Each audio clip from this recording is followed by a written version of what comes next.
The intercom announced my flight for the second time, just as my living room camera vanished from my phone. A house does not randomly go blind the minute its owner leaves, unless someone knows exactly which wire to pull. I canceled my ticket and raced back home. The real nightmare was not an intruder. It was standing outside my office, hearing my own sister whisper, "Find the blue folder." To the man I almost married. My name is Sydney Sterling. At 34 years of age, I have built my life on a foundation of absolute control and calculated precision. As a senior analyst for Alder Black Strategies, a premier risk consulting firm, my entire career revolves around anticipating disasters before they strike. I evaluate vulnerabilities, secure corporate assets, and read the subtle warning signs that most people eagerly ignore. My job requires me to be unsentimental and ruthless when dealing with potential threats. Yet, the greatest blind spot in my meticulously structured life was the very blood running through my own veins. I stood at Gate 42, my tailored blazer immaculate, my leather carry-on packed perfectly for a high-stakes 4-day corporate audit in Santa Fe. The boarding area was a chaotic symphony of rolling luggage, crying infants, and impatient travelers checking their watches. The gate agent had just announced the final boarding call for Group 1. I reached into my coat pocket for my phone to pull up my digital boarding pass. Instead, a push notification illuminated the screen. A stark red banner from my home security application. System offline. Manual override detected. I frowned, stepping out of the immediate flow of foot traffic. A random internet dropout was an annoyance, but it happened occasionally during heavy storms or provider maintenance.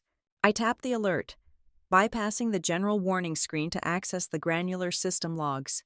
My thumb hovered over the glowing glass as the diagnostic data loaded line by line. This was not a service outage. The log indicated a physical disconnect. Specifically, the power source to the central smart hub had been severed from the main line. My heart performed a slow, heavy thud against my ribs. The central hub was not sitting out on a living room shelf or plugged into a visible wall outlet. It was hardwired inside the utility closet beneath the stairs. Hidden completely behind a false drywall panel I had installed precisely to prevent tampering. A random street junkie looking to grab a television and some jewelry would never find that panel.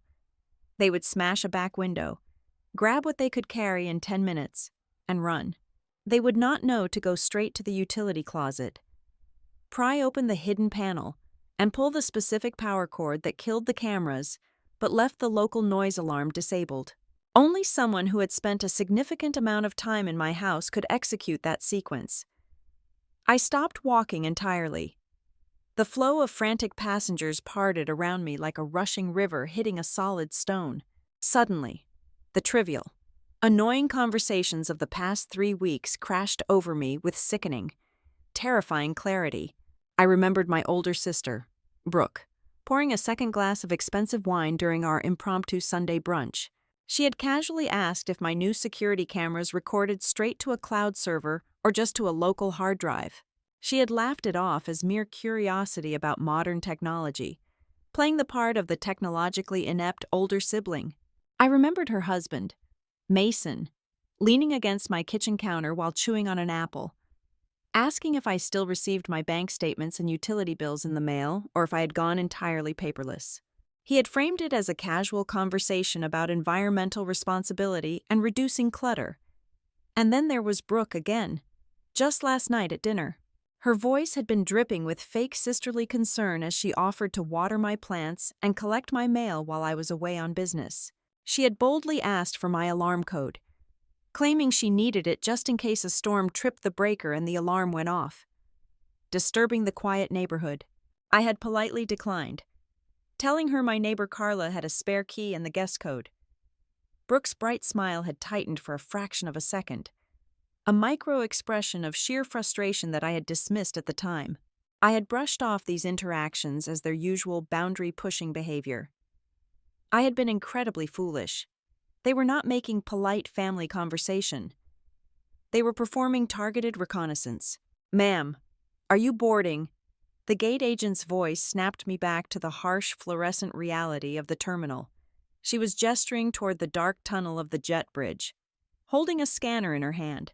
I looked at the gate, then down at the screen still displaying the severed connection error. In my line of work, we call this a critical incident threshold. You do not board an airplane when your primary asset is actively being breached. You neutralize the threat. No, I said, my voice eerily calm and devoid of emotion. I am not boarding. I turned on my heel and walked away from the gate. As I moved briskly through the crowded terminal, I opened my airline application and canceled my ticket, swallowing the massive financial penalty without a single second thought. I was actively risking my reputation with Alder Black Strategies by missing this vital flight. But my professional instincts screamed that whatever was happening inside my home was infinitely more dangerous than a missed corporate audit. I did not call the police. Not yet. Calling the police based on an offline camera would result in a sluggish patrol car driving by, an officer shining a spotlight on the front door, and leaving when the exterior looked quiet. If this was indeed my family, they would expertly lie their way out of it, claiming a simple misunderstanding or a surprise visit, and I would look like a hysterical, paranoid woman wasting police resources. I needed to see it for myself. I needed undeniable, concrete proof of their betrayal. I hailed a taxi outside the terminal, instructing the driver to take me to my neighborhood, but requesting a drop-off 3 streets away from my actual address. I paid him in cash, tipping him 20% to keep things quick and anonymous, and stepped out into the damp evening air. The walk back to my house was agonizingly slow. I kept my phone strictly on silent, the screen dimmed to its absolute lowest setting. I did not text Brooke to ask what she was doing. I did not call my mother to check on the family. I effectively vanished from their radar. To them, I was 30,000 feet in the air, strapped into a narrow seat, completely unreachable for the next 4 hours. I moved like a ghost through the familiar, quiet streets. The suburban silence felt heavy and oppressive. When I reached my block, I did not walk up the front sidewalk. I cut across the neighbor's dark lawn, my soft flats making zero noise on the damp grass. I slipped through the narrow side alley that ran between the tall wooden fence and the brick exterior of my home, staying perfectly hidden in the deep shadows. There were no foreign cars parked in my driveway. That meant they had parked a block over, or perhaps in the alleyway behind the house, actively avoiding the motion sensor floodlights I had installed over the garage. The sheer level of premeditation sent a wave of cold, sharp fury rushing through my veins. This was not a spontaneous mistake. This was a coordinated operation. I reached the wooden side gate. I knew exactly where the metal latch stuck, so I lifted the wooden frame slightly before pulling, avoiding the usual loud, metallic squeak that echoed in the yard. I stepped into my backyard. The house was completely dark from the outside, maintaining the illusion of an empty home. However, as I crept closer to the back patio, I noticed a faint, unnatural sliver of yellow light bleeding from the edge of the heavy blackout curtains in my home office. I pressed my back flat against the cold brick wall, inching my way toward the back door. My heart hammered against my ribs, each violent beat a drum of adrenaline and profound betrayal. I reached the sliding glass door and noticed it was not fully secured.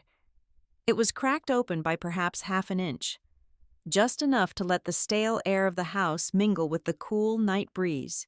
I held my breath and leaned in, pressing my ear dangerously near the narrow opening.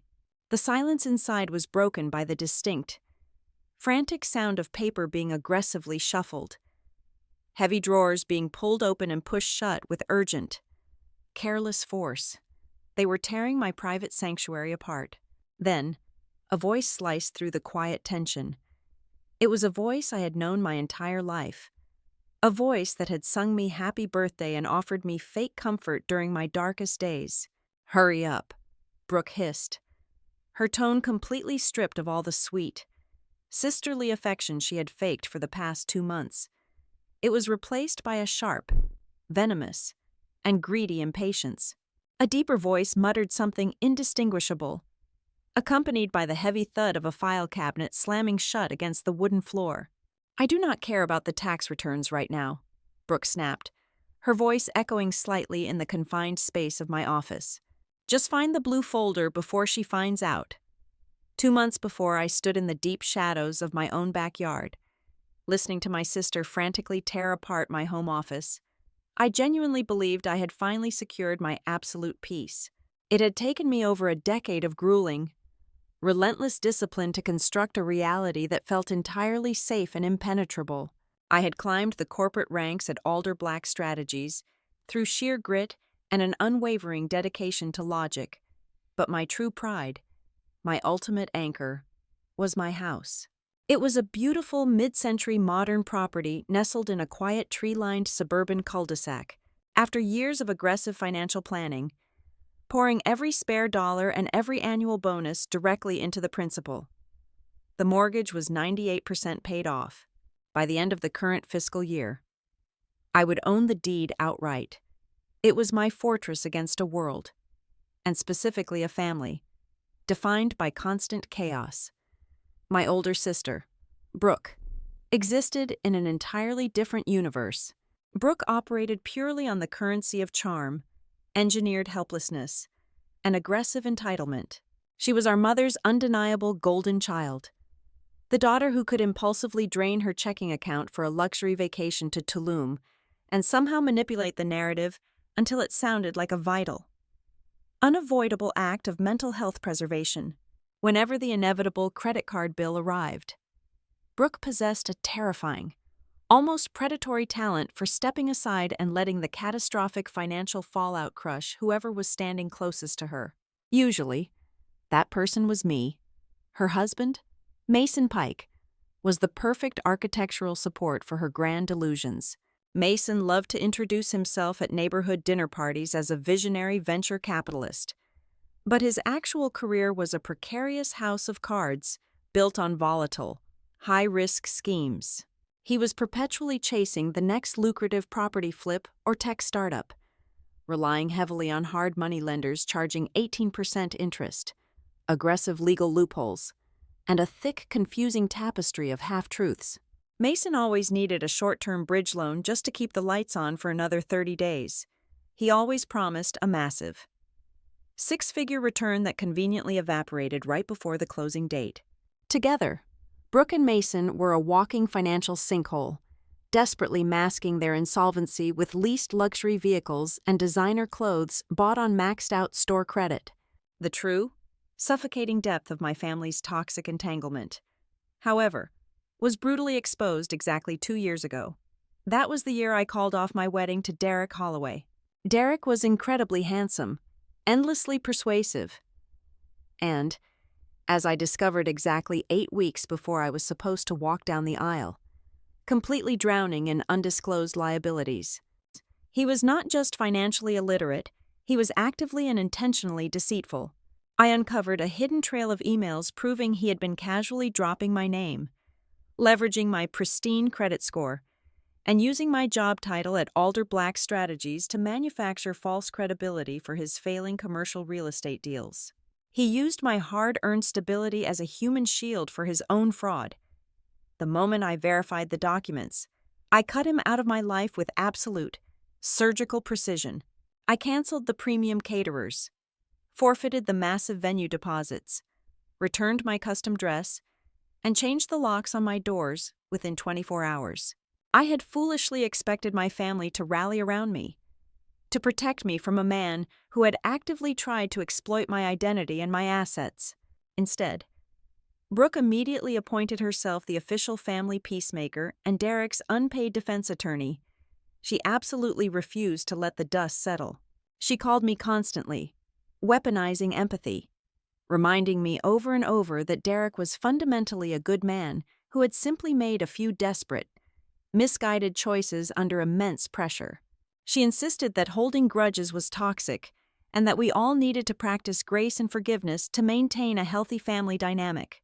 Our mother echoed this exact sentiment, sighing heavily on the phone, telling me I was being entirely too rigid and unforgiving. Brooke's relentless, calculated meddling made it completely impossible for me to sever ties cleanly. Derek lingered awkwardly in the periphery of our family circle. A persistent, smiling ghost I was never fully allowed to exorcise. Over the past 10 years, Brooke's definition of maintaining family peace usually translated directly to me quietly writing a check. I was the reliable one. I was the designated, unlimited emergency fund. When Brooke impulsively opened a boutique fitness studio and failed to make payroll for her 3 trainers, she called me sobbing hysterically from the floor of her office. I wired her $4,000 that same afternoon to cover the wages, when Mason's unpaid. Furious contractor placed a mechanic's lien on their primary residence. I handed them $8,000 just to keep the aggressive lawyers from initiating foreclosure proceedings. When our mother required specialized, out-of-network physical therapy that her insurance outright refused to cover, Brooke volunteered me to pay the $1,500 monthly premium. Smoothly claiming her own assets were temporarily tied up in a vital new investment. I paid it all. I paid tens of thousands of dollars for the sheer illusion of peace. Yet, there was never a single moment of genuine, lasting gratitude. Every financial bailout was treated as an expected obligation, an unspoken familial tax I owed simply for having a successful corporate career and an empty guest room. Then, roughly 8 weeks ago, the entire dynamic abruptly and inexplicably shifted. I had finally reached my absolute breaking point. I established a rigid, unyielding boundary. I stopped answering Brooke's frantic late-night phone calls. I stopped offering free financial triage for Mason's constantly failing businesses. I retreated entirely into my clean, highly organized, quiet life. Just as I finally felt the heavy knot of chronic anxiety in my chest begin to loosen, Brooke completely changed her tactics. The frantic, tearful demands for rapid cash injections vanished overnight. They were replaced by an unsettling, overwhelming, and highly calibrated wave of sisterly affection. It started small. She began showing up at my front door on random Thursday evenings, holding expensive, artisanal French pastries from a boutique bakery located all the way across town. She would warmly invite herself in, sit at my marble kitchen island, pour us both large cups of dark roast coffee, and offer unprompted, teary-eyed apologies for being so self-absorbed and frantic in the past. She looked me directly in the eyes and said she deeply missed her little sister. She claimed she was entirely exhausted by the endless hustle and just wanted to rebuild our fractured bond, to have simple wine nights and lazy weekend brunches without the heavy, suffocating burden of financial stress or family drama. It was an absolute masterclass in emotional manipulation. It was exactly the kind of pure validation and unconditional love I had secretly craved for my entire adult life. A small, deeply buried, vulnerable part of me, the part that just desperately wanted a normal, supportive sister, wanted to lean in and believe every single word she said. I wanted to believe that people could actually change, that my older sister had finally matured and recognized the immense value of our relationship. But another part of me, the seasoned risk analyst who spent 50 hours a week hunting for hidden anomalies, corporate fraud, and behavioral red flags, felt a cold, hard knot of pure dread forming in the pit of my stomach. My professional instincts were screaming at me to brace for a massive impact. Brooke never did anything without calculating the exact return on her investment. The sudden deliveries of expensive pastries, the warm, lingering hugs at the front door, the tearful, late-night confessions of unconditional sisterly love, none of it was a genuine olive branch. It was a carefully administered psychological sedative. It was the calm, deceptively quiet surface of the ocean pulling back rapidly and silently before a catastrophic tidal wave hits the shore. I could physically feel the atmospheric pressure dropping in my home. I could smell the storm coming from miles away. I just did not know exactly what kind of financial disaster she was preparing to unleash upon my perfectly ordered, nearly paid-off life. The sudden influx of sisterly bonding disguised itself perfectly as mundane routine. Brooke initiated a relentless campaign of sister wine nights and healing Sunday brunches. At first glance, It looked exactly like two adult women finally bridging a decade-long gap. We would sit on the velvet cushions of her favorite downtown bistro, splitting an overpriced charcuterie board, while she poured a second glass of expensive red wine. Yet, the underlying architecture of every single conversation always pointed directly toward my daily logistics. "You work entirely too hard, Sid," Brooke said one Tuesday evening, tracing the rim of her wine glass. "What time do you even drag yourself through the front door these days, 7-8? "Usually around 6:30, I replied, keeping my tone carefully neutral. Brooke hummed thoughtfully. "And weekends? Are you finally taking a trip? You never leave that house unless it is for the firm." "I am a homebody," I said. Then came the pivot. She smoothly transitioned from my schedule to my infrastructure. She leaned in, adopting a conspiratorial whisper, asking about the neighborhood crime rate. That led seamlessly into her asking about my new security system. "I was looking at getting those same cameras you have," she lied effortlessly. "Do they save the footage up to the cloud? Or is it just sitting on a hard drive somewhere in the house?" "Mason thinks the cloud is easily hacked." "It is a hybrid system," I answered, volunteering nothing more. The meticulous gathering of intelligence did not stop with Brooke. 2 weeks later, my mother hosted a casual Sunday afternoon family gathering. The weather was a balmy 75 degrees. The patio smelled of roasted cedar. And sitting right there in one of the wicker lawn chairs was Derek, my ex-fiancé. He stood up immediately when I walked onto the deck, offering a smile so polished it belonged on a corporate brochure. There was no awkwardness, no lingering shame from the disaster he had caused previously. He was dressed in a sharp, casual linen shirt, looking every bit the reformed, successful professional. "Sydney," Derek said, his voice a smooth, practiced baritone. "You look incredible, truly." "Derek, I was not expecting you," I replied, grabbing a sparkling water from the cooler.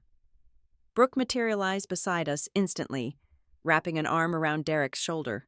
"Derek just happened to be in the neighborhood dropping off some paperwork for Mom. I told him he had to stay for dinner." As the afternoon wore on, the conversation shifted to careers. Derek casually mentioned he had pivoted away from his previous ventures. "I moved over to the consumer lending sector," Derek announced, taking a sip of his craft beer, specifically focusing on equity-based personal lines of credit. "It is fascinating work, much more stable." To anyone else at that gathering, the statement was entirely harmless, just a man talking about his new corporate job. But to an analyst trained to spot risk, it was a glaring, neon sign. A man with a history of leveraging other people's credit was now professionally trained in extracting equity from private assets. Mason, who was standing near the grill, pointed his spatula directly at me. "You should talk to Derek. Sid, that house of yours is a sleeping gold mine. You have practically zero principal left on it. It is just dead equity sitting there when you could be leveraging it for a massive return." "I prefer my gold mines fully paid off and completely asleep," I said, offering a polite, social smile that did not reach my eyes. I filed Mason's comment away in a highly categorized mental vault. Later that evening, the gathering moved inside as the temperature dropped. I excused myself to use the guest bathroom down the hall. As I stepped out, I noticed Derek standing in my home's main entryway. He was not looking at the family photos hanging on the wall. He was staring intensely at the digital alarm keypad mounted near the front door. I watched in silence as his eyes tracked the layout of the buttons. Then, his gaze shifted down the hallway, locking onto the closed solid oak door of my home office. He studied the heavy-duty deadbolt I had installed there. He looked at the heavy steel filing cabinet barely visible through the frosted glass transom window above the door. He was not reminiscing. He was memorizing a floor plan. He was mapping the physical barriers between the front door and my financial records. The final, undeniable confirmation of their collaborative scheme happened on a rainy Thursday. Brooke had stopped by my house unannounced, claiming she needed shelter from a sudden downpour while running errands. We were standing in my kitchen, the smell of brewing coffee filling the air. She casually mentioned that her and Mason's homeowner's insurance premium had skyrocketed by 30%. "It is absolute robbery," Brooke complained, leaning against the marble counter. "Would you mind sending me a scanned copy of your old policy declarations? I just want to compare the specific coverage limits and see if our broker is entirely ripping us off." It sounded completely reasonable on the surface, but a declarations page contained my exact policy numbers, detailed property descriptions, and a wealth of verified personal identification data. "I will have to dig it out," I lied smoothly. "I am not sure where I put the current year's file." A few minutes later, I turned my back to pull a ceramic mug from the upper cabinet. Out of the corner of my eye, I caught a sudden flash of light. I spun around. Brooke was holding her smartphone over a stack of mail I had carelessly left on the edge of the kitchen island. She had just taken a photograph of a thick, rigid envelope sent to me by my primary title company. Brooke froze, her eyes widening slightly as she realized I had caught her. "What are you doing?" I asked, keeping my voice dangerously flat. She let out a loud, high-pitched, and entirely unnatural laugh. "Oh, nothing. I was just admiring the typography on this envelope. The design is so clean. I was thinking about doing something similar for the new promotional mailers for the fitness studio." "Right," I said. I handed her the mug of black coffee. "Nice envelope design." I did not raise my voice. I did not accuse her of corporate espionage or domestic theft. Confronting a liar only teaches them to hide their lies more effectively. Instead, I let her finish her coffee, smiled as I walked her to the front door, and locked the deadbolt the second she stepped off the porch. The very next morning, I took the day off from my firm. I bought a heavy-duty, waterproof canvas tote bag. I walked into my home office and opened the steel filing cabinet. I systematically removed the original, notarized deed to my property, my valid United States passport, my original birth certificate, my Social Security card, and the last 7 years of my certified federal tax returns. I drove straight to a secure banking facility located 3 towns over, far away from my usual neighborhood branches. I rented a large, steel-safe deposit box and locked the authentic documents deep inside a concrete vault. When I returned to my house, I went to my computer and printed out highly convincing, meticulously altered copies of my old tax returns, a voided and expired passport, and a heavily redacted, outdated property assessment from 5 years ago. I placed these decoy documents inside the blue folder Brooke and Derek would later tear my office apart looking for. I was no longer just an observer in my own life. I was actively setting the stage. They wanted to play a high-stakes game with my assets, assuming I was nothing more than an oblivious, forgiving younger sister. They were about to learn exactly why my firm paid me an exorbitant salary to ruin the lives of people who tried to steal. The evening before my scheduled departure for Santa Fe, the suffocating tension finally reached its absolute peak. I had accepted Brooke and Mason's invitation for dinner at a dimly lit, heavily draped Italian restaurant situated in the city center. I genuinely did not want to be there. Every professional instinct in my body urged me to remain inside my house and finalize my security protocols. However, in the field of risk mitigation, the most dangerous error one can make during an active investigation is altering the baseline behavior. If I suddenly canceled on them, or if I abruptly became a paranoid recluse, I would immediately signal that I knew they were plotting something. I needed to sit across from them, chew my food, and maintain the perfect illusion of an oblivious, overworked professional. I arrived exactly at 7 o'clock. The hostess guided me through the crowded dining room toward a circular leather booth located in a discreet back corner. Brooke and Mason were already seated, a half-empty bottle of red wine sitting between them. My blood turned completely cold when I saw the fourth person occupying the booth, casually swirling a glass of bourbon. It was Derek. "Sydney," Derek said, standing up slightly to offer a polished, entirely fake smile. "I hope you do not mind. Mason and I had a mutual friend who was supposed to join us tonight to discuss a commercial lease, but he had to cancel at the absolute last minute. Brooke insisted I stay for the meal." It was a transparent, poorly constructed lie. Mutual friends do not schedule high-stakes commercial real estate meetings at a family dinner the night before a major business trip. I slid into the booth opposite him, keeping my posture relaxed and my expression entirely blank. "Not at all," I replied smoothly, picking up my heavy linen napkin. The more the merrier. The first 45 minutes of the dinner were agonizingly mundane. We ordered heavy pasta dishes and expensive cuts of meat.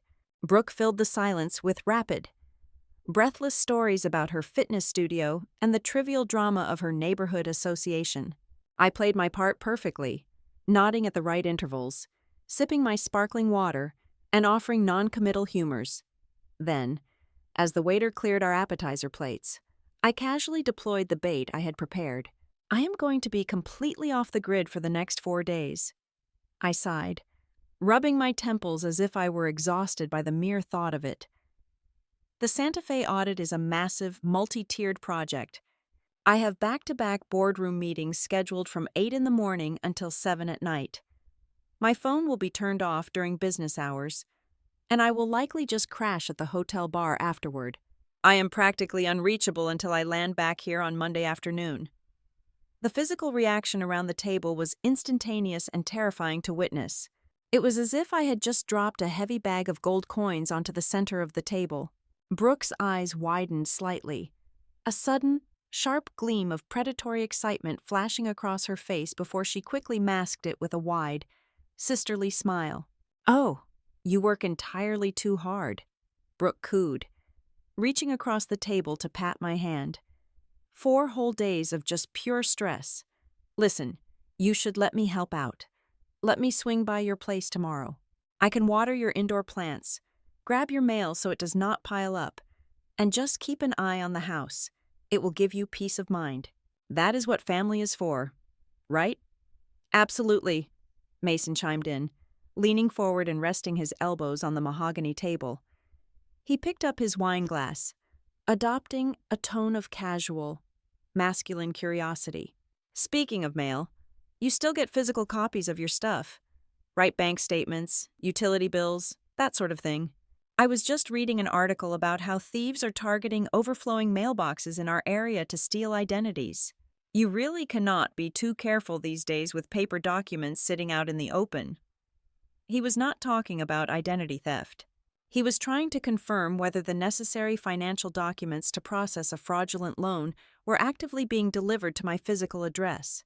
Before I could even formulate a response, Derek smoothly inserted himself into the coordinated interrogation. "You know, Sydney, the last time I drove past your neighborhood, I noticed your garage door seemed a bit crooked on the tracks." Derek lied smoothly, his voice a perfect cadence of helpful concern. "The sensor might be misaligned. It is a huge security risk if it does not close properly. Since you are going to be completely out of town, I could swing by and recalibrate the motor for you. It would only take me 20 minutes. They had mapped out an entire operational strategy right in front of me. Brooke wanted unrestricted access to the interior. Mason wanted confirmation of the paper trail. Derek wanted an uncontested physical entry point that bypassed the main locks. They were openly negotiating the terms of my financial execution over plates of roasted garlic and veal. I took a slow, deliberate sip of my water, letting the silence stretch for several, long, uncomfortable seconds. I looked at Brooke, then at Mason, and finally let my gaze settle firmly on Derek. "I appreciate the offers," I said, my voice crisp, polite, and completely unyielding. "But I have it all handled. Carla, my next-door neighbor, is already contracted to grab the mail and check the perimeter twice a day. Furthermore, I have a professional landscaping and maintenance service scheduled for exterior maintenance while I am gone. The house is completely locked down and heavily monitored. Nobody needs to make a special trip." The atmosphere at the table instantly shattered. The warm, fake conviviality evaporated, replaced by a heavy, suffocating awkwardness. Mason stiffened, his jaw muscles clenching tight. Derek stared down at his bourbon glass, his charming smile completely vanishing. For 5 agonizing seconds, the only sound was the clinking of silverware from the surrounding tables. I had just dismantled their primary access plan, and they were scrambling internally to find a secondary route. Brooke, desperate to salvage the operation, forced a bright, brittle laugh that sounded entirely unnatural. "Well, look at you, Miss Independent," Brooke said. Her voice strained tight. She picked up her fork and aggressively stabbed a piece of asparagus. "Always prepared. Still, you know how unpredictable the weather has been lately. If we get a massive thunderstorm and the power grid surges, your alarm system might trip and wake up the whole block. You should probably just give me the master code, just in case the security company needs someone to manually reset the panel." The sheer audacity of the request sent a physical chill racing straight down my spine. It was no longer a subtle manipulation. It was a brazen, desperate demand for the keys to my kingdom. "The security company has a direct protocol for power failures," I replied, staring directly into my sister's eyes. "They do not need a manual reset. But thank you for caring. Brooke." The rest of the dinner was a masterclass in silent hostility. We ate quickly, split the check, and parted ways in the restaurant parking lot with stiff, brief hugs. I drove home with the radio turned completely off, my mind racing through every single variable, calculating their next likely move. The absolute confirmation of their intentions arrived the following morning. I was standing in the chaotic departure terminal of the airport, holding my coffee, when my phone vibrated in my pocket. It was a text message from Brooke. "Thinking about you this morning. Let me know when you are safely at your gate. Send me a cute selfie of you boarding the plane so I know you made it on time. Love you." To a casual observer, it was a sweet message from a doting older sister. To me, it was a tactical timestamp request. She did not care about my safety. She did not want a cute picture. She needed absolute, verified photographic evidence that I was physically stepping onto an aircraft. She needed to know the exact minute the heavy metal door of the plane sealed shut, trapping me inside a pressurized tube for the next 4 hours. She needed to know precisely when the countdown timer for their invasion officially began. I did not take a selfie. I did not reply. Instead, I stood near Gate 42, waited for the boarding call to echo through the terminal, and watched my security application alert me that my home had just gone completely dark. I pressed my spine completely flat against the rough, cold brick of my exterior wall, letting the harsh physical reality of the situation anchor my racing mind. The rest of the house was submerged in absolute darkness, precisely as the severed security logs had indicated. Yet, a sharp artificial yellow glow spilled through the narrow 2-inch gap between the heavy blackout curtains of my home office. I moved with agonizing slowness, placing my feet carefully on the damp grass to avoid snapping any fallen twigs or rustling the dead leaves. I reached the glass pane of the sliding door and positioned my face just outside the beam of light, my breath shallow and silent in the cool night air. The scene unfolding inside my private sanctuary was a grotesque pantomime of corporate efficiency mixed with frantic desperation. Brooke was entirely unrecognizable from the weeping, apologetic sister who had sat in my kitchen drinking coffee just weeks ago. She was aggressively yanking open the drawers of my solid mahogany desk, tossing loose pens, charging cables, and leather-bound notebooks onto the floor with frantic, careless disregard. Across the room, Mason was kneeling in front of the heavy steel filing cabinet I had specifically purchased for its reinforced locks. He held a thick flathead screwdriver, wedging it forcefully into the upper latch, his face red and slick with exertion as he tried to pry the metal open. But it was the center of the room that made my blood freeze solid in my veins. Derek stood over my glass coffee table, operating with a chilling, practiced calmness. It was the exact same smooth arrogance he had used to hide his massive debts 2 years ago. He was carefully smoothing out thick stacks of legal-sized paper, arranging them with the meticulous care of a closing attorney finalizing a massive commercial merger. Sitting quietly on my velvet guest sofa, completely detached from the frantic search happening around her, was a woman I had never seen before in my entire life. She wore a conservative gray blazer, a sensible silk blouse, and an expression of polite boredom. Resting on her lap was a thick black leather messenger bag. Placed neatly on the glass table directly in front of her were a heavy brass notary stamp, a leather-bound official logbook, and an illuminated digital tablet displaying an identity verification portal. She checked her watch, entirely oblivious to the fact that she was serving as the primary instrument in a massive felony. My analytical brain, trained to instantly categorize and project risk, immediately understood the horrifying scope of the intrusion. They were not here to steal my expensive laptop or rummage through my bedroom closet for quick pawn cash. A stolen television is a minor inconvenience, easily resolved with a simple police report and a standard insurance claim. A forged legal document signed in front of a licensed mobile notary is an absolute catastrophe. The presence of the notary meant they were bypassing all standard banking protocols by utilizing remote, independent verification. It meant dealing with title disputes, frozen bank accounts, and a devastated credit score.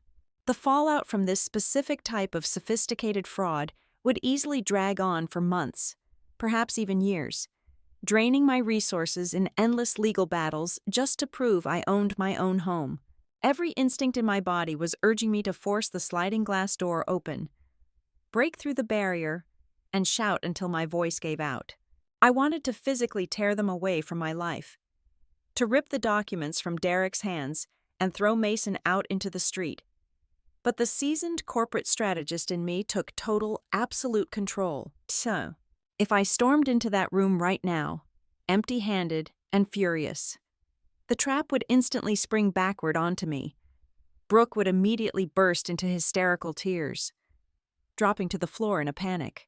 Derek would smoothly step in, calming the confused notary, spinning a masterful lie about a simple family misunderstanding. He would claim they were just trying to help me locate an urgent tax document while I was flying.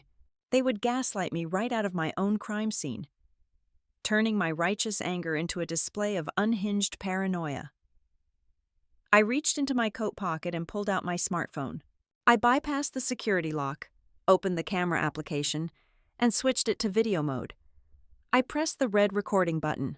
I held the device up to the narrow gap in the curtains, bracing my forearms against the cold metal frame of the sliding door to ensure the frame remained perfectly stable. My heart was executing a violent, rapid rhythm against my ribs, but my hands were as steady as carved stone. I needed high-definition video. I needed unassailable, crystal-clear audio. I needed to document their exact intentions before they could invent a defense. Inside the room, Derek adjusted his silver wristwatch, leaning over the arranged documents. "Stop tearing the room apart like common criminals," Derek instructed, his voice low but perfectly audible through the cracked glass. "We do not need the original deed right now. I already verified the property lines and the equity assessment through the county portal online. We only need a recent utility bill to prove physical residency, a clear copy of her state identification, and a clean sample of her signature for the secondary authorization forms. Once we have those three things, the home equity line of credit can be pushed through the automated underwriting system before midnight." Mason let out a vicious, guttural curse, violently kicking the bottom of the steel filing cabinet with his heavy leather boot. "I cannot find the damn blue folder," Mason growled, wiping a heavy bead of sweat from his forehead. His breathing was shallow and rapid, echoing his profound panic. "She always keeps her vital records in a thick blue folder. Where is it I need this finalized tonight? Derek, the hard money lenders are not playing games anymore. If I do not wire that massive balloon payment by Monday morning at 8 o'clock, they are going to put a lien on my mother's house. I am completely out of extensions." Brooke suddenly stopped digging through the bottom drawer of my mahogany desk. She stood up straight, her chest heaving slightly. When she turned to face the men, her eyes were completely devoid of any familial warmth, sisterly guilt, or moral hesitation. The carefully constructed mask of the caring older sibling was entirely gone. What remained was a cold, calculating resentment that physically took my breath away. The pure venom in my sister's voice was a physical blow, far more devastating than any financial ruin they could orchestrate. I had spent years funding her failures, covering her reckless mistakes, and playing the dutiful safety net. In her twisted reality, my financial discipline was an insult, and stealing from me was simply an aggressive form of wealth redistribution. "Keep looking," Brooke commanded, her tone dropping into a terrifyingly calm, venomous register. She slammed the heavy wooden drawer shut with a sharp, echoing crack. "Sydney always keeps a backup file somewhere. We just have to find it. This girl always makes the whole family beg for every single scrap of help. She sits in this giant, paid-off house while the rest of us drown. Well, I am done begging. This time, she will not get the chance to say no." The fragmented pieces of their chaotic search suddenly locked together into a terrifying, perfectly coherent picture. As I watched Derek methodically arrange the forged documents on my glass coffee table, the true, catastrophic scale of their operation finally became entirely clear. They were not attempting to steal my expensive electronic devices, my designer bags, or any hidden emergency cash. Physical theft was a crime of desperation. A quick smash and grab that yielded a few $1,000s at a local pawn shop. What I was witnessing was a highly sophisticated, white-collar financial execution. They were actively constructing a fraudulent home equity line of credit. My house was nearly entirely paid off, holding hundreds of thousands of dollars in pure, untouched equity. They intended to weaponize my pristine credit score and the massive value of my property to open a massive line of credit in my name, effectively siphoning the financial lifeblood right out of the physical walls of my home. It was a silent, digital theft that would leave me drowning under a crushing, six-figure mortgage I had never authorized, permanently attaching a massive lien to a deed I had spent over a decade working to secure. Derek was the architect of this specific nightmare. He was ruthlessly leveraging the intimate, foundational knowledge he had harvested during our doomed engagement 2 years ago. He knew exactly how I categorized my vital records. He remembered the specific, complex way I looped the letters of my signature from the mountain of official closing documents we had reviewed together when I originally purchased the property. He was standing directly in the center of my private office, using the ghost of our dead relationship as a detailed, step-by-step blueprint to forge my ultimate financial ruin. "Just pull the utility bills from the stack Brooke grabbed," Derek instructed smoothly, pointing a steady finger at a disorganized pile of papers sitting near the edge of the table. The sickening truth regarding my sister's sudden, overwhelming campaign of affection clicked violently into place. The Thursday evening wine nights, the random afternoon drop-ins with expensive artisanal pastries, the lingering, tearful hugs by my kitchen island. They were never olive branches. They were carefully executed, highly calculated reconnaissance missions. While I was innocently pouring coffee or turning my back to fetch a linen napkin, Brooke was systematically skimming through my incoming mail. She had been actively stealing my most recent water and electric bills to satisfy the bank's strict, mandatory physical residency requirements for the loan application. Mason paced nervously near the window, aggressively rubbing his jaw, his heavy boots thudding softly against the floorboards. "The limited liability company is fully registered with the state, and the routing numbers are active," he muttered, confirming the final crucial step of their money laundering operation. Mason had constructed a complete shell company. It was a temporary shell account designed solely to catch the massive wire transfer the very moment the fraudulent equity loan was fully funded by the bank. On the velvet guest sofa, the woman holding the heavy brass stamp finally spoke. Her voice was entirely polite, professional, and perfectly oblivious to the crime surrounding her. "Excuse me, Mr. Holloway," the woman said, checking the illuminated screen of her digital tablet. "My name is April Boone. I am the mobile notary you contracted for this evening. You explicitly mentioned the primary signer would be joining us via a secure remote video link. My operating license requires absolute visual verification before I can legally apply the state seal to these loan disclosures. She is logging onto the portal shortly. April."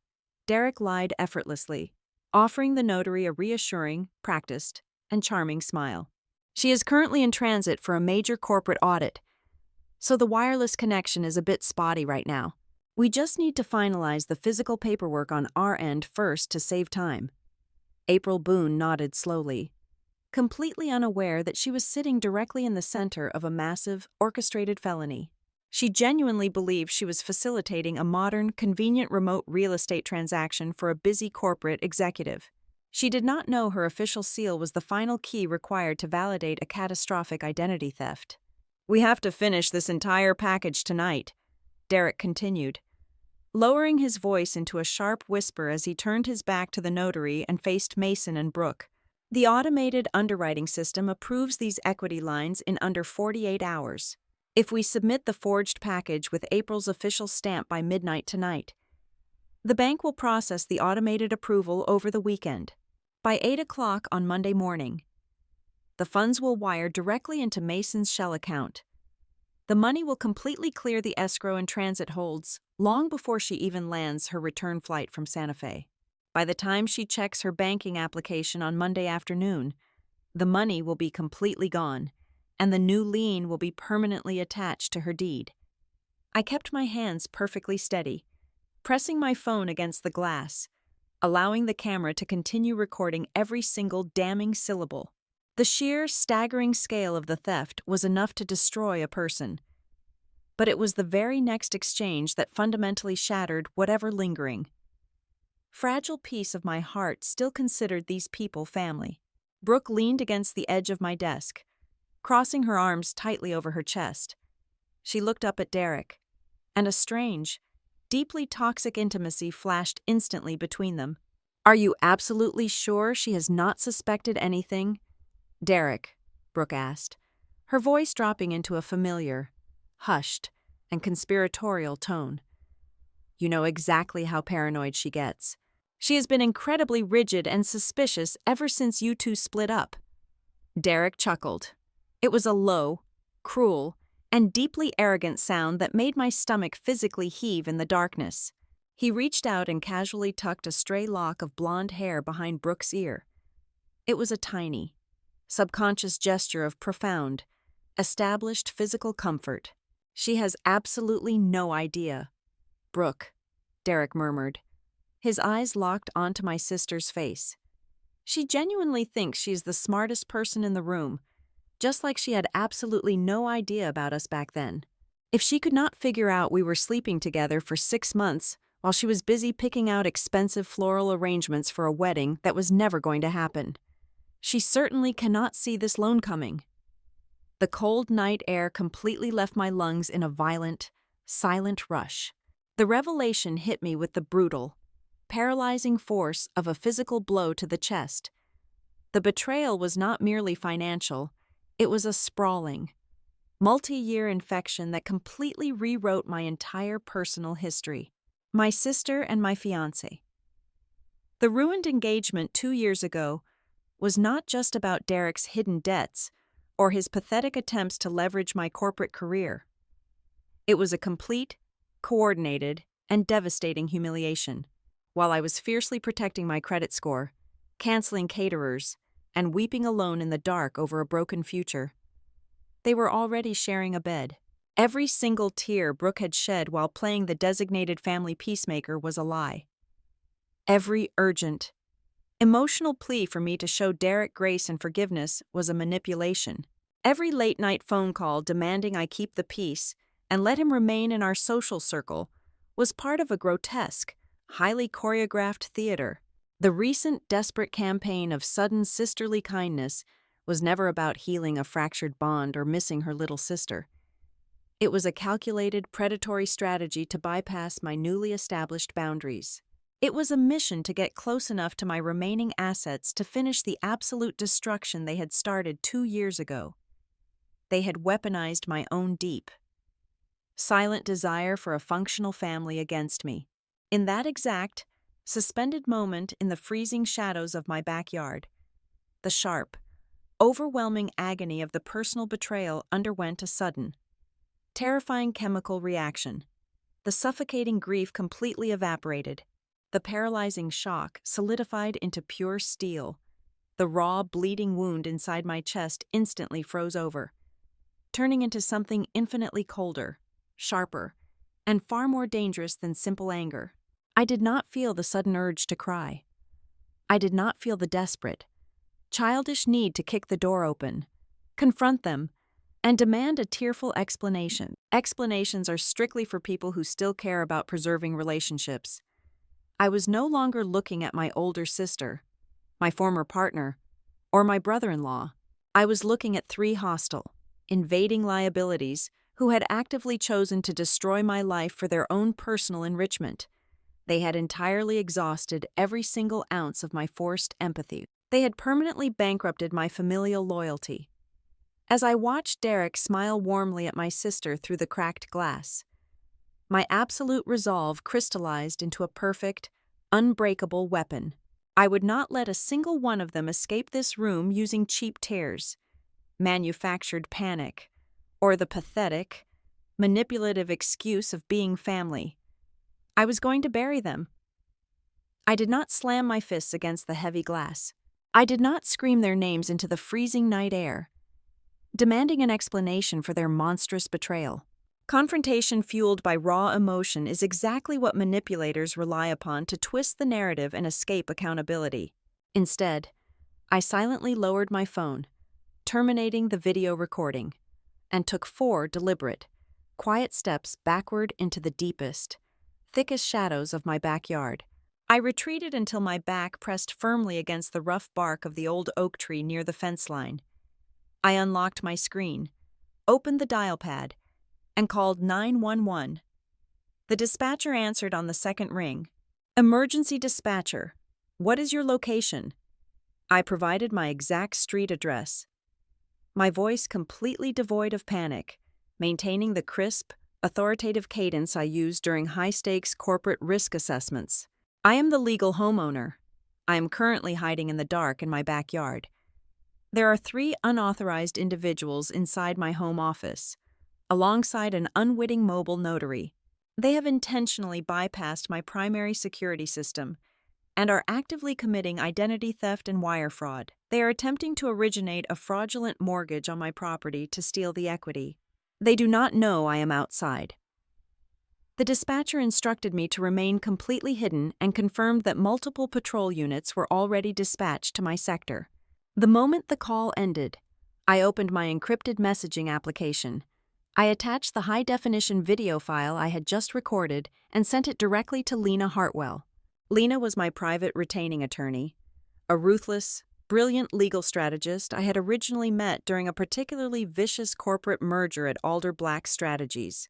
It was past 9 o'clock at night, but Lena operated on a constant stream of dark espresso and billable hours. Less than 2 minutes later, my screen illuminated with her rapid reply. "Viewing the footage right now. Where are you currently located?" I typed rapidly, my thumbs flying across the glass screen. "Backyard. The police are en route. They are trying to push a massive home equity line of credit through an automated underwriting system tonight so they can fund a shell company by Monday morning." Lena's response was instantaneous and entirely devoid of useless emotional coddling. She did not ask how I felt. She immediately deployed her legal artillery. "I am placing a catastrophic fraud flag on your Social Security number right now. I am simultaneously contacting the county clerk emergency line to legally lock the deed to your house. I will blast a preemptive freeze to the 4 major lending networks Derek would likely use for a rapid weekend approval. Do not engage them without the police present. Let them dig their own graves." I needed a localized containment strategy to ensure nobody slipped out the back while the police approached the front. I scrolled down my contact list to Carla Mays, my sharp-eyed, 70-year-old next-door neighbor. I typed a quick, precise message. "Carla, it is Sydney. Please do not turn on your exterior patio lights. Look out your rear kitchen window toward my back alleyway. If anyone comes running out of my back gate, just watch them. Note their clothing and direction. Do not confront them. The police are 2 minutes away." Carla, who missed absolutely nothing in our neighborhood, simply replied with a single word: "Watching." Next, I opened my secondary home security application. When Derek disconnected the hardwired central hub in the utility closet, He arrogantly assumed he had blinded the entire property. He failed to realize I maintained a separate, battery-powered perimeter sensor on the side entry door, completely independent of the main electrical network. I sent a remote ping to that specific sensor, forcing it to generate a fresh diagnostic log. It immediately registered an unauthorized physical breach that had occurred exactly 42 minutes prior. I locked the log, establishing a concrete, undeniable digital timestamp of their break-in that Derek could never dispute in a court of law. I crept back toward the sliding glass door to monitor the final collapse of their pathetic scheme. The atmosphere inside the home office had abruptly shifted from frantic greed to a thick, suffocating tension. The distant, unmistakable wail of approaching police sirens began to cut through the quiet suburban night. The sound was faint at first, bleeding through the insulated walls, but it was growing louder and more aggressive with every passing second. On the velvet guest sofa, April Boone abruptly stopped typing on her illuminated digital tablet. She looked toward the heavily draped window, her brow furrowing in deep confusion. "Mr. Holloway," April said, her professional tone fracturing into genuine suspicion. "The remote verification portal is officially timing out. Where exactly is Ms. Sterling? You explicitly stated she would be logging in from her airport layover." The wailing sirens grew significantly louder, their high-pitched scream echoing off the surrounding brick houses. April stood up quickly, her face flushing with the sudden, horrifying realization that she had been lured into a criminal enterprise. She aggressively shoved her heavy brass stamp and leather official logbook back into her messenger bag. "Things are not matching your description," April stated sharply, her voice trembling with rising anger. "I cannot legally sit in this room while you rummage through a dark house and the homeowner remains entirely absent. I am terminating this session immediately." Mason froze near the steel filing cabinet, his face draining of all color until he looked completely gray. He looked at Brooke, pure, unadulterated terror shining in his wide eyes. He knew his shell company and his desperate financial debts were about to be exposed to law enforcement. Derek scrambled across the room, desperately grabbing Brooke by her shoulders. His smooth, arrogant facade completely disintegrated, replaced by the frantic, pathetic panic of a cornered animal realizing the trap had just snapped shut. "Brooke, listen to me right now," Derek hissed, shaking her slightly as the flashing red and blue lights began to reflect wildly against the front hallway walls. "Bleeding under the office door. If those cops come to the front door, you stay absolutely calm. You tell them Sydney agreed to a cash-out refinance weeks ago. Tell them she asked us to gather the physical paperwork because she was rushing to catch her flight. Tell them we are just helping her secure the loan." Brooke was actively hyperventilating, her hands trembling violently as she clutched the edge of my mahogany desk. The lie Derek was feeding her was absurd, brittle, and reeked of desperate premeditation. It would never hold up under basic police interrogation, let alone survive a thorough forensic financial investigation spearheaded by Lena Hartwell. The heavy tires of the patrol vehicle screeched to a sudden halt right in front of my driveway. Car doors slammed with heavy, metallic thuds. Heavy boots hit the pavement. I did not wait in the backyard for them to knock. I wanted to control the narrative from the very first second of the encounter. I stepped away from the cracked window, walked confidently around the side of the house, and emerged directly into the blinding glare of the police spotlights sweeping across my front lawn. 2 officers had already drawn their heavy tactical flashlights, approaching my front porch, with their hands resting carefully on their holsters. "Officers!" I called out loudly, my voice steady and commanding, cutting through the chaos of the flashing lights. I held my empty hands away from my body, ensuring they could clearly see I was unarmed. "I am Sydney Sterling. I am the legal homeowner. I placed the emergency call." The lead officer quickly closed the distance, his chest-mounted body camera blinking with a steady red light. "Ma'am, are you injured? Are the suspects currently inside the residence?" "I am entirely unharmed," I stated clearly, projecting my voice so the microphone on his chest would capture every single word for the official legal record. There are 3 individuals inside my home office right now. They broke in to forge mortgage documents and steal the equity from my property. I have high-definition video evidence of the entire conspiracy on my phone, and my attorney is currently locking my title with the county clerk. Let me unlock the front door for you. I marched up the concrete steps, entirely ignoring the chaotic, muffled shouting now coming from inside my own house. I did not want a quiet, tearful family argument hidden in a dark room. I wanted the absolute destruction of their lies to happen right here, illuminated by the harsh, unforgiving glare of police lights, recorded by government cameras, and witnessed by sworn officers of the law. I reached out, punched my master code into the digital keypad, and pushed the heavy wooden door wide open, stepping aside to let the uniforms flood into the hallway to initiate the arrests. The heavy boots of the police officers completely shattered the silence of my hallway. Within seconds, the tactical precision of law enforcement transformed my violated home into a sterile, brightly lit crime scene. They did not allow the intruders to communicate, coordinate their lies, or align their fabricated stories. The officers immediately implemented a rigid separation protocol, dragging Mason into the kitchen, pushing Derek roughly against the living room wall, and leaving Brooke sitting completely frozen on my velvet office sofa under the direct watch of a uniformed patrolman. April Boone, the mobile notary, did not require any aggressive interrogation.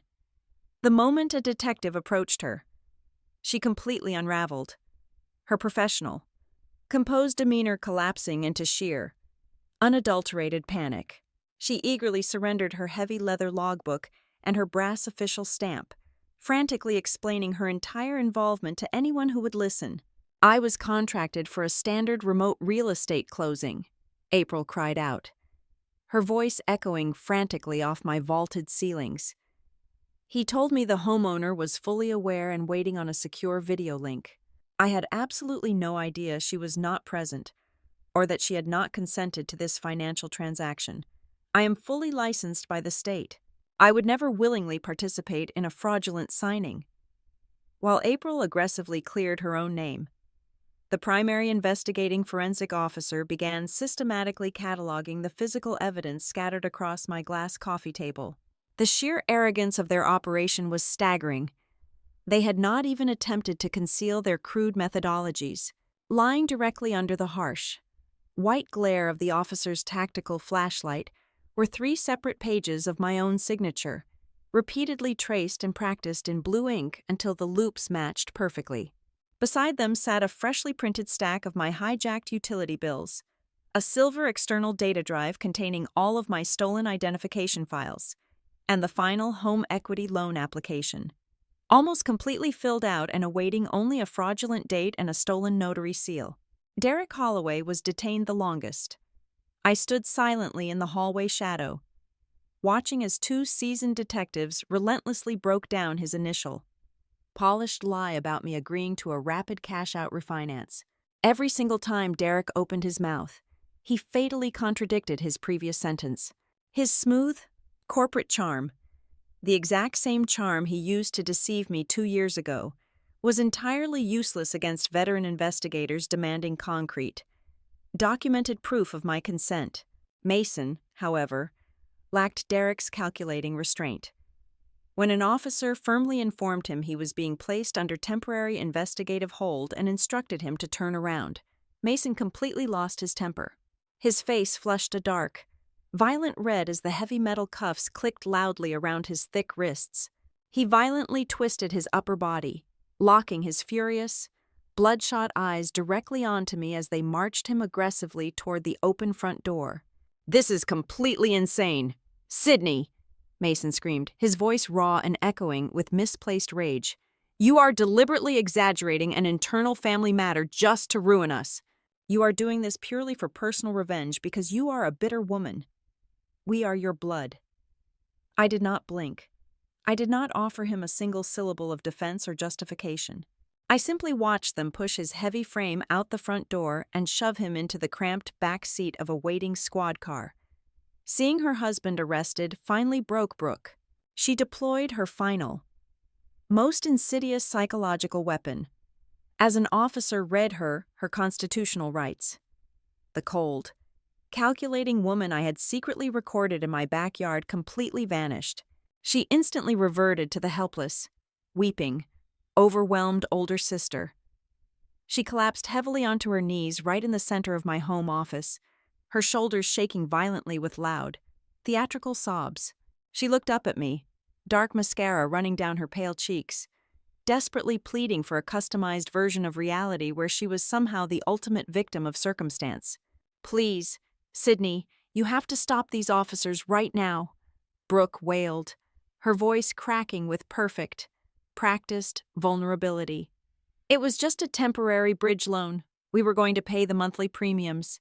I swear to you, we just needed to save the family from total, absolute bankruptcy." I was desperate and scared. "You have so much stability, and we have absolutely nothing left. Do not send your own flesh and blood to a jail cell over a simple financial misunderstanding." Her tears were a brilliant performance meticulously designed to trigger the decade of emotional conditioning I had endured under her shadow. But that specific conditioning was now permanently broken. I looked down at her kneeling on my hardwood floor, feeling absolutely nothing but a hollow, clinical disgust. I gave a brief nod to the arresting officer. They lifted her firmly by her arms and escorted her out into the flashing red and blue lights of the street. By 2 o'clock in the morning, the heavy police vehicles finally pulled away from my curb, leaving my house entirely silent once again. The air inside felt thin, heavily contaminated by their lingering, toxic presence. I sat completely alone at my kitchen island, staring blankly at the dark window pane. The massive surge of adrenaline was slowly draining from my veins, leaving behind a deep, aching, bone-deep exhaustion. Then, at exactly 5:15 in the morning, as the very first fragile hints of gray dawn began to bleed through the kitchen blinds, my mobile phone vibrated violently against the cold marble counter. The caller identification displayed the name Vera Sterling, my mother. I answered the call, pressing the freezing glass of the screen against my ear. "Sydney, tell me you did not actually do this," my mother demanded immediately. There was no soft greeting. There was no frantic, maternal question asking if I had been physically harmed, if someone had violently threatened me, or if my home was currently secure. Her voice was sharp, accusatory, and thick with righteous indignation. "I just received a hysterical phone call from the county jail holding facility. You need to call the police precinct right this second and withdraw this ridiculous criminal complaint. Brooke is having a complete panic attack in a holding cell." That single, demanding sentence was the final, devastating emotional explosion of the night. It was the absolute, undeniable confirmation that Brooke did not operate in a standalone psychological vacuum. The entire family system, the exact same system that had explicitly trained me to be the silent, endless financial provider, was immediately contracting to protect the designated golden child. My mother did not care that my sister had attempted to steal hundreds of thousands of dollars from me in the middle of the night.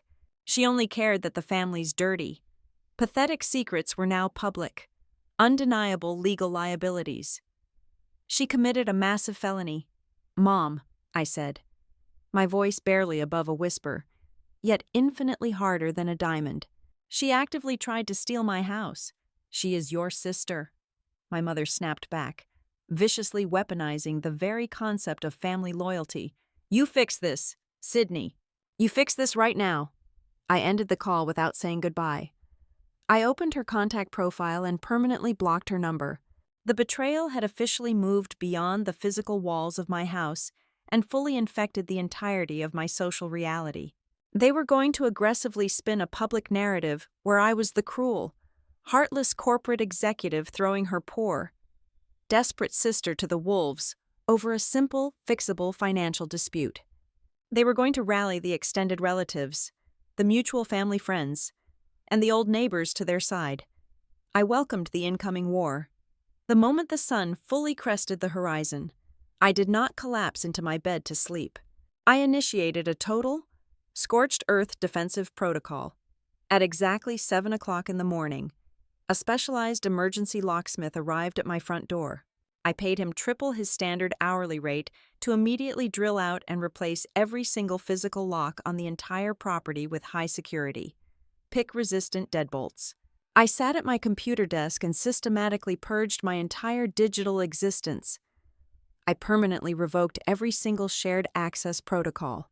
I changed the master passwords for my primary banking applications, my retirement investment portfolios, my private email servers, and my cloud storage accounts, utilizing complex, randomly generated strings of characters.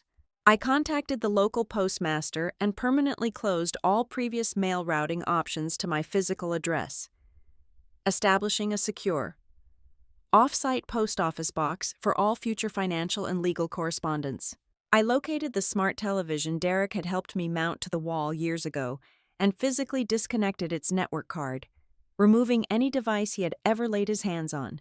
Finally, I walked through the quiet house, acting as my own private forensic investigator. I did not smash picture frames against the wall in a fit of uncontrollable rage. I did not burn old letters in a dramatic, impulsive backyard bonfire. I brought 3 heavy cardboard moving boxes up from the basement and placed them in the center of the living room. I moved methodically from room to room, gathering every single physical object that carried the lingering, toxic taint of Brooke or Derek. I collected the expensive crystal wine glasses she had drank from during her fake sisterly visits, the spare electronic charging cables he had left behind in the guest room, the framed photographs from previous holiday dinners, and the small, meaningless birthday gifts they had given me over the past 10 years. I packed them away with cold, unfeeling precision. I wrapped the fragile items in heavy brown packing paper and sealed the thick cardboard boxes with strips of heavy industrial tape. I was not preserving precious family memories. I was actively cataloging dead evidence. I carried the sealed boxes down the stairs and stacked them in the darkest, dustiest corner of my basement, effectively and permanently burying the people they used to be.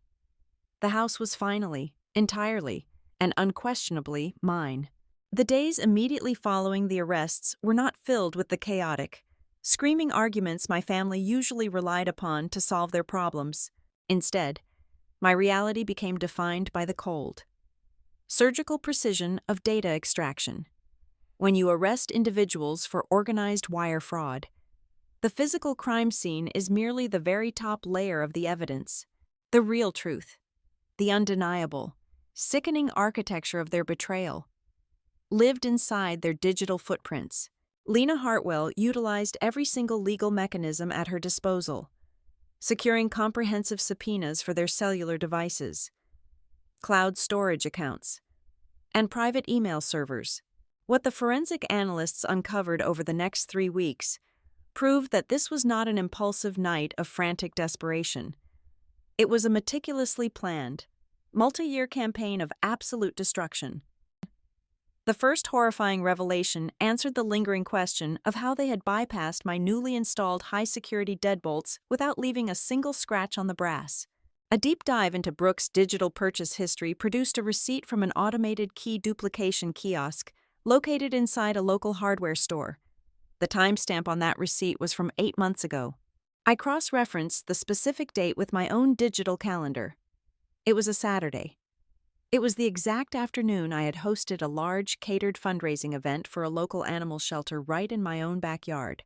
While I was standing on my patio, smiling and pouring iced tea for our extended family and neighbors, my older sister had quietly slipped into my kitchen, taken my primary house key off the marble island, and driven down the street to clone it.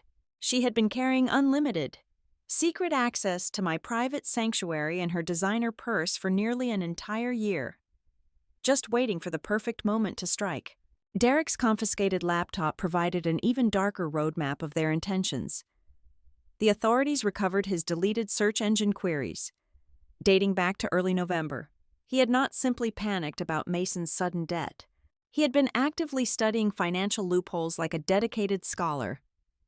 His search history was a terrifying list of targeted vulnerabilities, He had queried phrases regarding the specific algorithms of automated home equity underwriting, the weakest points in remote identity verification laws, and the average disbursement times for high-yield residential equity lines. He had even researched how long it typically takes to contest a fraudulent property lien in civil court, calculating the exact amount of time they would have to hide the stolen funds before I could legally freeze the accounts. But the most staggering piece of the financial puzzle came from Mason's encrypted business communications. When Mason was screaming in my hallway about a massive, looming debt and aggressive private lenders, he was only telling a fraction of the truth. He was indeed in debt, but the hundreds of thousands of dollars they planned to siphon from my home were not just meant to pay off angry creditors. The digital forensic team recovered a fully drafted, unexecuted commercial real estate contract. Mason and Derek had actively partnered to purchase a dilapidated 20-unit apartment complex on the rapidly gentrifying east side of the city. The massive chunk of cash they were stealing from my paid-off house was intended to be the seed capital for a massive property flip. The most nauseating detail of the entire contract was the designated ownership structure. The new holding company was registered exclusively under Brooke's name. They were literally planning to drain my life savings to transform my sister into a wealthy, independent real estate magnate, leaving me entirely responsible for the catastrophic fraudulent mortgage. As the financial motives became agonizingly clear, the Cybercrimes Division managed to recover a hidden, heavily encrypted folder of deleted text messages between Brooke and Derek. It was this specific discovery that completely hollowed out my chest, permanently killing whatever fragile, lingering piece of familial love I still harbored. The timestamps on these intimate, explicitly romantic messages did not begin after I had thrown Derek out of my life 2 years ago. The dates stretched back 14 months before I ever called off the wedding. There were messages coordinating secret hotel meetups on the exact same weekends I was traveling for corporate audits. There were messages openly mocking my strict financial discipline and my absolute dedication to my career. Derek had been sleeping with my sister, and she had been eagerly returning his affection. While they both stood next to me and helped me select expensive floral arrangements and catering menus for a wedding they knew was a complete sham. The betrayal was not just a recent, desperate act of theft. It was a sprawling, multi-year infection of profound, orchestrated humiliation. Every single time Brooke had played the designated family peacemaker after the breakup, begging me to show Derek grace and forgiveness, she was actively protecting her secret lover, as if the ground could not possibly crack open any further. The detectives finally traced the origin of the pristine identification documents they had used to initiate the fraudulent credit check.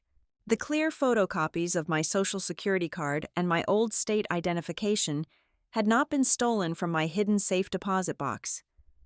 They had been handed directly to Brooke by our own mother. During a formal recorded police interview, Vera Sterling nervously admitted that she had given Brooke a thick, dusty accordion folder from her attic just 3 weeks prior. It contained ancient tax filings from when I was a college student. Vera tearfully claimed she honestly believed Brooke was just trying to help me organize my old family records while I was busy with work. Whether my mother was an active, knowing conspirator or simply a willfully ignorant enabler no longer mattered to me in the slightest. She had literally handed my sister the loaded weapon required to destroy my life. The only saving grace in the entire criminal investigation was April Boone. Once the mobile notary realized she was mere inches away from permanently losing her state commission and facing federal prison time as an accomplice, she flipped completely. She provided the district attorney with a devastating 40-page sworn affidavit. She detailed every single lie Derek had told her regarding my supposed remote video appearance, Brooke's aggressive timeline, and the clear, undeniable lack of any authorized homeowner on the premises. April became the absolute, unshakable anchor of the prosecution. Her enthusiastic cooperation completely obliterated Mason's pathetic, desperate narrative that this was simply a messy family dispute over shared assets. Because of April, the district attorney confidently upgraded the charges to aggravated, coordinated wire fraud, and criminal conspiracy. Brooke, who had been bailed out of the county holding facility by our frantic mother, immediately launched a vicious public relations war to save her own reputation. My mobile phone was suddenly bombarded with aggressive text messages and voicemails from distant cousins, aunts, and mutual family friends. Brooke had spun a masterful, weeping narrative, portraying herself as a terrified, financially ruined mother who had simply made a tiny, misguided mistake with some banking paperwork. She painted me as a vindictive, heartless corporate monster who was actively trying to lock her own flesh and blood in a jail cell over a few pieces of paper. I did not reply to a single family member. I did not waste my breath defending my absolute right to survive. Instead, I let my attorney speak for me. Lena Hartwell drafted a brutal, legally binding preservation of evidence demand and a formal warning of severe defamation. She sent it via certified overnight mail to every single relative who had dared to contact me. The letters explicitly, coldly promised that anyone participating in Brooke's fabricated smear campaign, or anyone attempting to intimidate a witness in an active federal fraud investigation, would be immediately dragged into civil court and financially ruined. The chaotic family group chats went completely, silently dead within 24 hours. The weeks of forensic digging, the vicious legal maneuvering, and the total collapse of my family tree finally culminated on a crisp Tuesday morning. I buttoned my tailored charcoal blazer, picked up my leather briefcase, and walked up the wide concrete steps of the county courthouse. I was no longer walking into that building just to save the deed to my house. The property was already fully secured by Lena's aggressive legal locks. I was walking into that courtroom to force every single one of them, under the absolute threat of perjury, to look me in the eye and publicly state exactly when they had decided to sell me out. The heavy oak doors of the county courthouse sealed shut behind me, cutting off the chaotic noise of the morning traffic. The courtroom itself felt less like a hall of justice and more like a sterile, refrigerated vault designed specifically for the surgical dissection of lies. I sat perfectly still at the plaintiff's table beside my attorney, Lena Hartwell, my posture rigid, my expression locked into an unreadable mask of absolute calm. Across the wide center aisle, the defense table was a pathetic portrait of manufactured misery. When the proceedings began, Derek was the first to take the stand.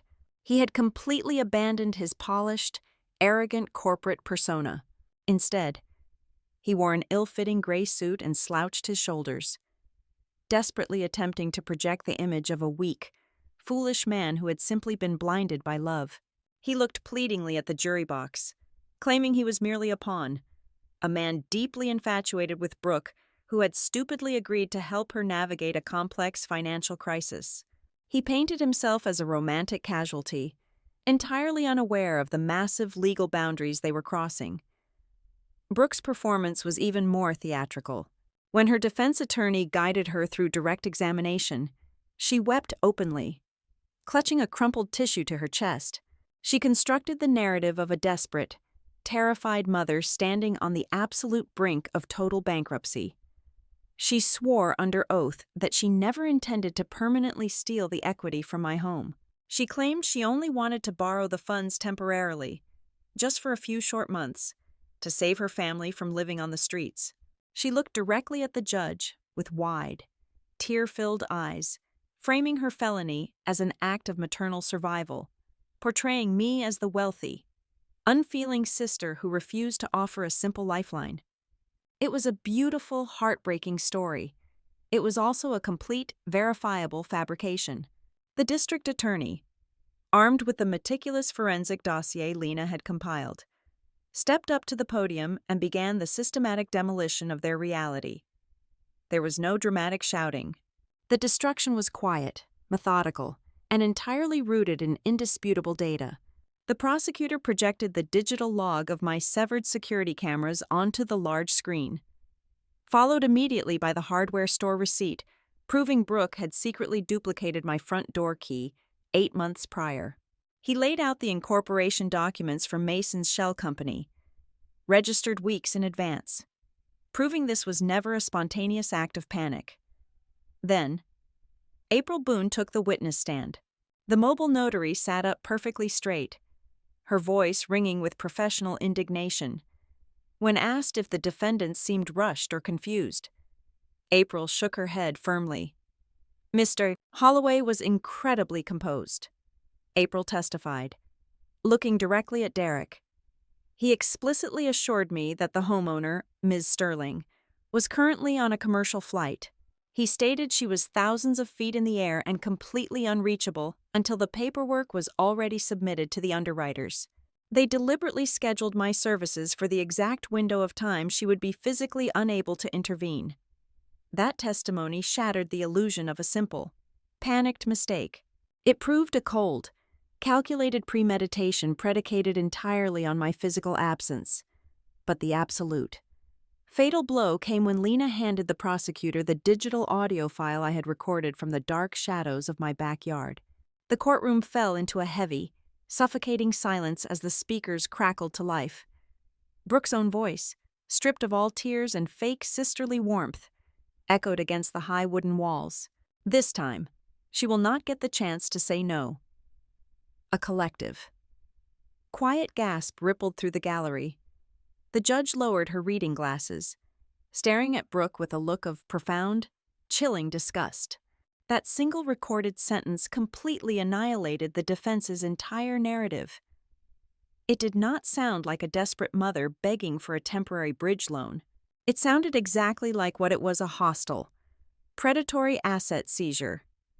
It was the sound of a woman who viewed her own sister as nothing more than an uncooperative ATM that needed to be forcibly broken open. The final, devastating twist of the trial did not even come from my legal team. It came from the defense table itself. Recognizing that the audio recording had effectively guaranteed a lengthy prison sentence, Derek panicked. Desperate to secure a last-minute plea deal for a reduced sentence, he threw my sister entirely to the wolves. Derek requested to amend his testimony. He took the stand a second time, his voice shaking, and confessed that Brooke was the ultimate architect of the entire conspiracy. He admitted that Brooke had approached him with the fraudulent scheme the very moment she discovered my mortgage was nearly paid off. Then, Derek delivered the final, crushing truth that completely rewrote our entire family history. He confessed under oath that their romantic relationship had not started after our wedding was canceled. It had been flourishing for over a year while he was still sharing my bed and my home. That admission shattered the final, lingering layer of Brooke's hypocrisy. She was not a victim of circumstance. She was a master manipulator who had actively chosen to turn her younger sister, her secret lover, and my fundamental trust into her own personal financial instruments. The judge did not deliberate for long. Her final ruling was a sweeping, merciless hammer of justice. Brooke and Derek were found guilty of multiple counts of wire fraud, identity theft, and criminal conspiracy. They were sentenced to significant time in a federal correctional facility. Furthermore, the judge granted my civil motions in their entirety. I was awarded permanent, strict no-contact restraining orders against both of them and my brother-in-law. The court ordered massive financial restitution for my legal fees and mandated permanent fraud alert notes be attached to my property deed, ensuring my home could never be leveraged without my physical, in-person authorization. As the bailiffs moved in to escort the defendants away, Brooke collapsed into a chair, wailing loudly, reaching out toward me across the aisle. Mason stood frozen in the gallery, his face pale, fully realizing he was now completely alone, drowning in insurmountable debt with absolutely no one left to bail him out. I did not stop to watch them cry. I did not offer a final, dramatic speech in the hallway outside the courtroom. I gathered my leather briefcase, walked past my weeping mother without making eye contact, and stepped out into the bright, crisp afternoon sunlight. I returned to my quiet, highly secure home. Over the next few months, I converted the velvet guest sofa in my office into a sleek, modern workstation. I accepted a massive promotion to senior partner at Alder Black Strategies. I rebuilt my life, not with anger, but with absolute, impenetrable boundaries. I finally understood that the most devastating, beautiful revenge does not require screaming or breaking things. True revenge is simply maintaining your absolute peace. walking away into a successful future, and letting every single lie they told finally receive its bill, and every betrayal suffer its ultimate consequence. Thank you for listening to this story. Please comment below to let me know where you are listening from so we can interact and share our thoughts. I invite you to subscribe to the Helena Revenge Stories channel, like the video, and support it further by pressing the hype button so the story in this video can be heard by more people.